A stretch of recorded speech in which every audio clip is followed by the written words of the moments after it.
बाबा जे चललाना घर बार खो जानी सीता बेटी कल जोड़ी ठार।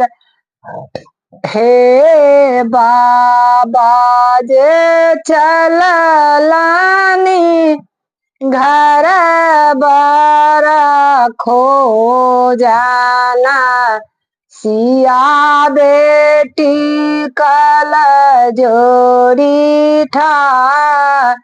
रहे अपना जुगुत्र बाबा समाधि खो जब पांच